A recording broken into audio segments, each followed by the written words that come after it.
India में politician होके criminal cases नहीं होना या फिर क्रिमिनल होके पॉलिटिक्स में नहीं होना, ये दोनों सिनेरियो से बहुत रेयर है। ये मैं नहीं, ये एडीआर कह रहा है।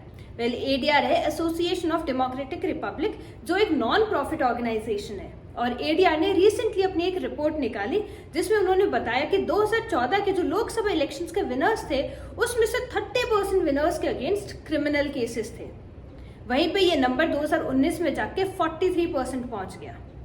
और जो 2019 के 43% क्रिमिनल रिकॉर्ड वाले विनर्स थे, उसमें 28% ऐसे विनर्स हैं जिनके अगेंस्ट सीरियस क्रिमिनल केसेस हैं, such as rape, murder, attempt to murder, kidnapping etcetera.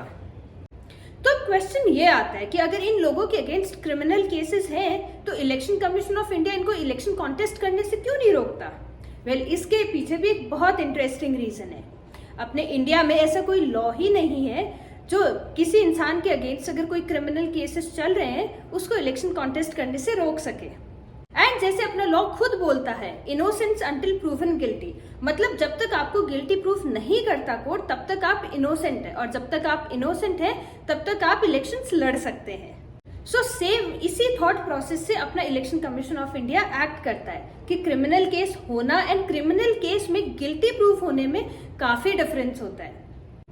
And काफी बार तो हमने ये भी देखा है कि एक पार्टी दूसरी पार्टी के कैंडिडेट्स पे फॉल्स केसेस फाइल करवा देती है। तो ऐसे सिचुएशन में बहुत डिफिकल्ट हो जाता है ये डिफरेंशिएट करना कि कौन सच में क्रिमिनल है, किस पे एक्चुअली क्रिमिनल केस हुआ है एंड किसको किसी फॉल्स केस में फंसाया गया। एंड इंडिया में सिंस एक क्रिमिनल केस होना किसी पे उस कैंडिडेट को डिस्क्वालीफाई नहीं करता इलेक्शन से लड़ने से, पर अगर कोर्ट उसको गिल्टी प्रूव कर देता है, कोर्ट बोलता है कि हाँ इसने ये क्राइम किया है और अगर उसको पनिशमेंट मिलता है तो वो कैंडिडेट इलेक्शंस कॉन्टेस्ट करने से डिस्क्वालीफाई हो जाता है। पर इसमें भी एक ट्विस्ट है, उसमें भी जितना भी उसको पनिशमेंट मिला है उस केस में प्लस नेक्स्ट 6 इयर्स तक ही वो इलेक्शन कॉन्टेस्ट नहीं कर सकता। से फॉर एग्जाम्पल किसी पॉलिटिशियन को किसी केस में 8 साल की सजा सुनाई गई, तो वो 8 साल प्लस नेक्स्ट 6 इयर्स मतलब 14 इयर्स तक वो पॉलिटिशियन इलेक्शंस कॉन्टेस्ट नहीं कर सकता। बट 14 इयर्स के बाद वो एलिजिबल होगा इलेक्शंस कॉन्टेस्ट करने के लिए।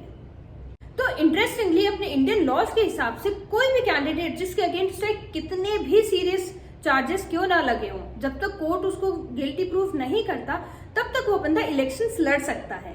और अगर वो जीत जाए और वो जेल में हो तो भी वो बंदा जेल से अपनी गवर्नमेंट रन कर सकता है।